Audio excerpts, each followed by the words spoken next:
Bonjour à tous et à toutes, je reviens avec vous aujourd'hui pour une vidéo où je vais faire un petit chat make-up. Donc je vais maquiller ma mère et je vais lui poser des questions sur son végétarisme tout au long de sa vie. Donc je n'ai pas tous mes produits de chez moi parce que moi je ne me maquille pas, mais j'en ai quelques-uns, donc tout ne sera pas bio et vegan, il y aura aussi ses produits à elle. Mais je vais vous montrer ce qu'on va utiliser.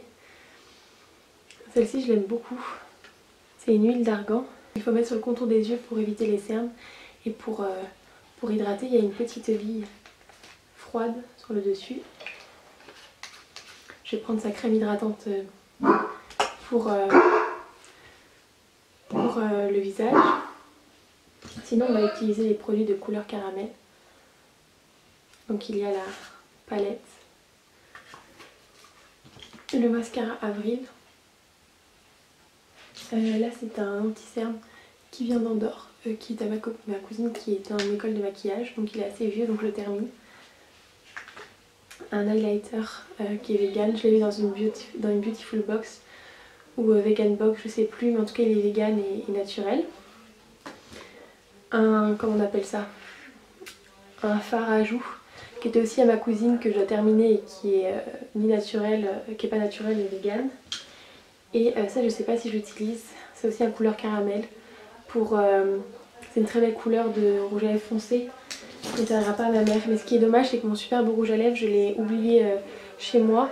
Et pourtant, je sais que ça aurait été une couleur qui lui irait bien et je voulais la faire tester. Donc là, du coup, je sais pas trop ce que je vais faire. Donc à tout de suite.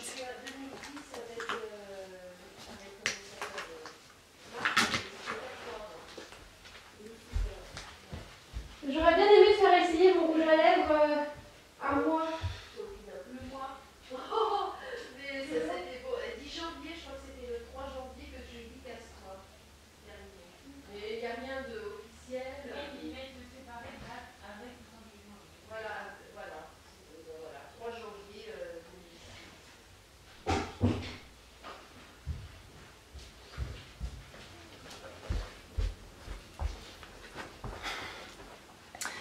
Il y a sa trousse aussi à elle. Donc je sais pas trop ce que je vais pouvoir lui prendre. En fait, je vais chercher juste un rouge à lèvres. Mais moi, je suis vraiment déçue parce que j'ai pas pris ma palette. Enfin, j'ai pas pris ma trousse à maquillage parce qu'en fait, j'étais sur Paris et je comptais pas venir ici. Enfin, je comptais venir ici, mais j'avais pas calculé que je me maquillerais et j'avais pris vraiment le strict nécessaire pour me faire un petit peu les yeux et un petit peu un coup de frais pour le travail. Mais j'ai pas pris tous mes rouges à lèvres. D'ailleurs, j'en ai perdu un. Et je sais que cette couleur-là lui ira pas. J'ai pas pris tout le nécessaire pour faire un beau maquillage, mais bon, c'est juste pour donner. On va faire des photos, donc pour lui donner un petit coup de beauté. Donc j'aimerais bien trouver un rouge à lèvres quand même. Et là, c'était aussi un pinceau que j'ai trouvé, que j'ai eu dans une Beautiful Box. Du coup, je suis un peu déçue. On va faire avec ce qu'il y a. Parce que là, je sais qu'elle met tout. Elle a aussi le Avril en, comment on appelle ça, en mascara. J'aurais bien aimé lui faire tester d'autres couleurs de rouge à lèvres en fait, c'est ça qui me dommage. Je lui ferai essayer le foncé, on n'est pas sûr que ça lui aille, mais on verra. Voilà, donc présente-toi.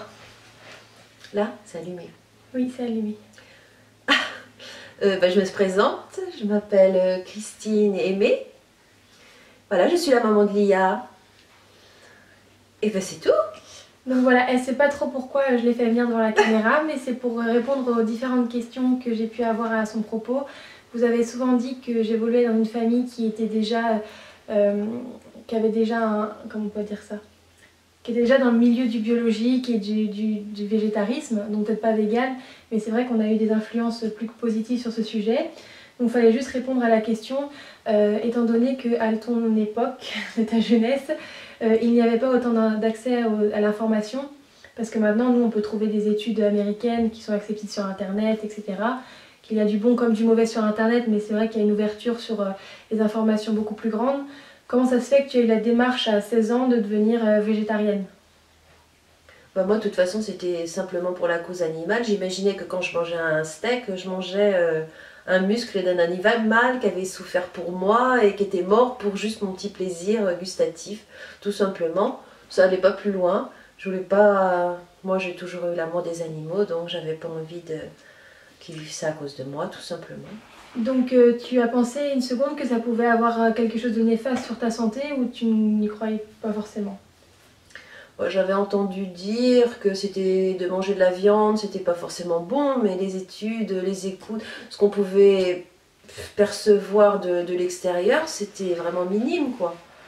Donc, Je vais la maquiller en même temps. Ah, Mais parce qu'en fait, moi, il y a des gens, bon, il est un peu plus jeune que toi, mais de la chaîne Cherry Pepper, lui, il a cru en arrêtant de manger de la viande qu'il allait carrément tomber malade, mais il a préféré ça que manger un être vivant. Mais toi, pas du tout, tu pensais pas. Alors pourtant, t'avais une famille qui mangeait beaucoup de viande. c'est-à-dire que moi, j'avais des influences extérieures par rapport à mon père, qui est un chasseur, qui mangeait la viande faisandée, et qui me disait, regarde, t'es toute maigre à l'époque, t'es toute blanche, t'es... Ce qui n'était pas vrai d'ailleurs, j'étais juste en bonne santé, j'étais très dynamique et j'étais mince, tout simplement. Et une chose que j'ai vue récemment et qui m'a interpellée, c'est que maintenant on critique entre guillemets les gens qui sont minces, trop minces, sauf qu'à la base l'être humain, aucun animal n'a du surplus de gras en fait. Et pourtant maintenant la minceur ça fait un petit peu maladie dans notre époque d'aujourd'hui où c'est vraiment les formes qui sont mises en valeur. Alors qu'à la base, l'homo sapiens, il n'avait pas de surplus de gras en fait. Pourtant, il y a un côté maladie dedans maintenant. Quand c'est trop maigre, oui, mais quand c'est juste mince, non, c'est quand même esthétique la minceur. Moi je trouve. Bon, on peut avoir des formes, oui, mais rester mince avec des formes. Pour toi, la minceur, le gras, le gras pour moi, c'est pas synonyme de santé, de santé, oui. Ouais. Du coup, t'es devenue à quel âge végétarienne? J'ai commencé vers 16 ans. T'avais un amoureux à l'époque? Bah oui, j'ai toujours eu des amoureux, depuis la maternelle. Et qu'est-ce qu'il en pensait? Dans quel monde, lui, de toute façon... Parce que tu avais un niveau familial de chasseur, mais ton influence extérieure, tu étais avec des gens dans la coiffure qui avaient un peu d'argent, qui avaient un peu... Oui, mais ils n'étaient pas spécialement végétariens. Oui, il n'y avait pas de mode, c'était ma réflexion personnelle. C'était pas du tout une influence extérieure. Il y a peu de mes amis à l'époque qui étaient végétariens. Mais j'en faisais pas non plus un plat, hein. Je disais non, j'aime pas la viande et puis c'est tout. Ça n'a jamais été un combat en fait. Ça n'a jamais été un combat, mis à part quand on voulait sortir au restaurant, après par la suite. Bon ben là c'était un petit peu plus compliqué, mais je mangeais des légumes, je m'arrangeais, de toute façon je donnais ma viande à quelqu'un d'autre. Et comment tu faisais pour... Parce que maintenant on a beaucoup de supermarchés, des options, etc. Mais comment tu faisais toi? C'était... oui, mais en même temps, à l'époque, c'était pas forcément biologique. Hein, mais je mangeais beaucoup de fruits et légumes et céréales et oléagineux, choses comme ça. Donc j'avais pas quelque chose de très compliqué. Quand on allait au restaurant, bon, c'était juste par rapport à la viande. Toi, tu as juste arrêté la viande, mais il n'y avait pas encore la démarche du bio? Il n'y avait pas encore vraiment la démarche du bio parce qu'on ne savait pas tout ce qu'on sait actuellement sur les pesticides et tout ça. Cela dit, c'est venu assez rapidement. De toute façon, la qualité de ce que je mettais dans mon assiette était importante pour moi. Donc évidemment, j'essayais d'aller au plus naturel possible. Il y avait déjà quelques magasins un petit peu spécialisés, mais très rares à Paris. Tu étais à Paris à l'époque. C'était très compliqué, n'en parlons pas quand je suis venue en Bretagne. Voilà, c'est ça. Même il y a 21 ans, pour trouver, à la naissance de mes filles, pour trouver du bio à l'époque, c'était très compliqué. Il y avait un petit agriculteur bio sur le marché de Questembert à l'époque. Et voilà, c'était tout petit, mais bon, je pouvais prendre mes petits produits biologiques, enfin, tout du moins mes légumes. C'était ma prochaine question, parce que toi, tu n'étais pas à Paris. Mais donc il y avait pour moi, selon moi, surtout à l'époque, une ouverture d'esprit un petit peu différente que quand tu es arrivée à Questembert. Parce que moi je me rappelle qu'en maternelle, quand je parlais de bio, mes camarades ils rigolaient et j'étais un peu l'étrangère quoi. Oui. Donc ça a dû être encore un retour en arrière déjà. Ah oui, c'était un petit retour en arrière, voilà. Mais bon, ouais. Ça n'a pas toujours été simple, mais bon, je m'arrangeais, on s'arrangeait. On s'arrangeait, justement, on faisait le petit équilibre avec le peu de produits bio qu'on avait dans les peu de boutiques bio à Vannes. Du coup, j'étais obligée d'aller un petit peu plus sur Vannes.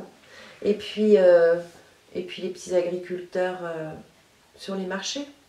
Alors moi, je suis une youtubeuse qui s'appelle Audrey Redac et qui est une maman d'un petit garçon de 7 ans qui est végétalienne. Mais j'ai vu une de ses vidéos, elle a dit le plus dur pour elle, ça a été quand elle a mis son petit garçon à l'école. Parce qu'en fait, ils devaient manger à la cantine Et ça l'a vraiment marqué parce qu'en fait toute l'éducation qu'elle a faite était un peu gâchée par la viande de la cantine, les trucs de la cantine. Donc toi, comment t'as réagi à ça? De toute façon, ça pour moi c'était... Héloïse, arrête de boucher. C'était violent parce que depuis votre plus tendance enfance, bon, j'ai allaité et puis après j'ai essayé de faire au maximum tout ce qui était végétal, le plus équilibré possible. Et là, du coup, à 10 heures, on vous donnait des pains au chocolat, on vous donnait du lait, tout ce que vous n'aviez jamais mangé depuis votre depuis votre plus tendre enfance. Et du coup, déjà là, c'était compliqué. Donc les premières années, vous étiez pas à la cantine, toute petite à la maternelle. Donc j'allais vous chercher, c'était pas un problème. Mais déjà à 10 heures le matin, ils se sentaient obligés, pour les enfants qui n'avaient pas de déjeuner à la maison, parce que moi, tout simplement, je vous mettais des petits fruits secs, des abricots secs, des choses dans votre petit cartable. Et évidemment, vous alliez vers le pain au chocolat. Comme tout le monde, comme tous les enfants, vous étiez tentés de... Et puis je me rappelle, il y avait des briques de lait et il disait fraise ou chocolat. Voilà, évidemment, pas bio et justement l'arôme chimique de la fraise et du chocolat. Donc, pour moi, ouais, c'était un peu pénible là. Donc l'école, c'est faux. Parce qu'il y a eu aussi les bonbons qui sont arrivés. Et... Dans les anniversaires, elle disait aussi qu'elle voulait pas lui restreindre sa vie sociale, mais qu'au final, il y avait les anniversaires où il y avait les coca, les bonbons, et que ça oui, et puis il y avait aussi à l'école, il y avait toujours des petits bonbons qui traînaient, parce que je retrouvais des petits papiers de bonbons quand je faisais les lessives. Donc je savais bien que il y avait des petits coups de canif dans votre alimentation. C'était dur. Bon, ouais. Des fois, j'étais un petit peu en colère quand même. Hein.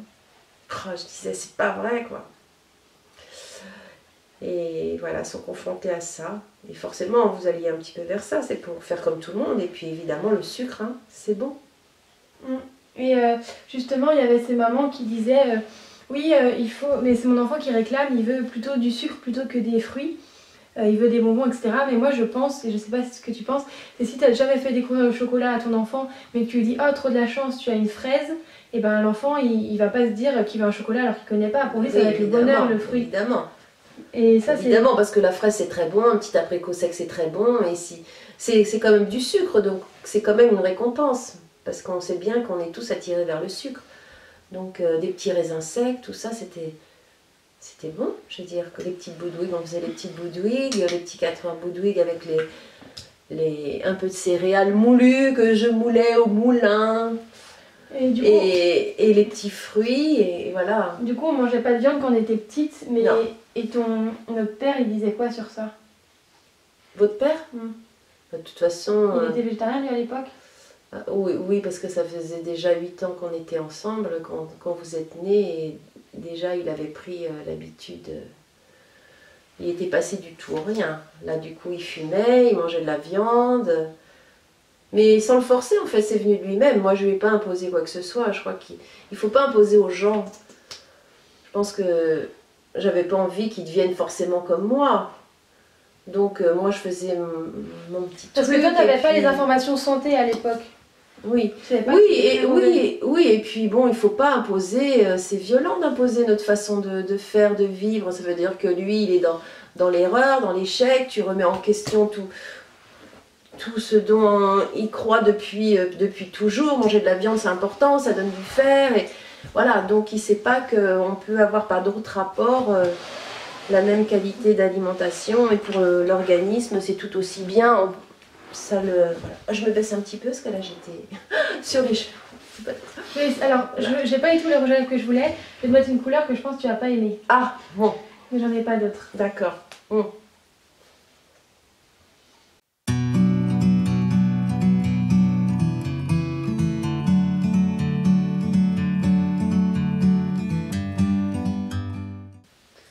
ai peut-être un peu mis partout. Ça se voit pas ici. Bon, écoutez, si je suis encore plus laide après qu'avant...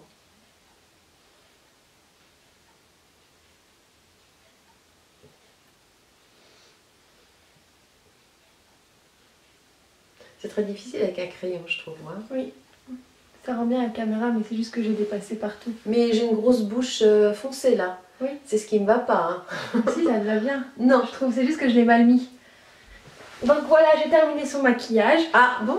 Donc si vous avez d'autres questions, parce que là on a parlé rapidement, mais si vous avez d'autres questions, n'hésitez pas à y mettre en barre d'informations et on fera une autre vidéo sur le sujet. Je vais vous montrer le maquillage de plus près. Voilà. Ah non, pas trop près, hein. Pas trop Pas trop près. près.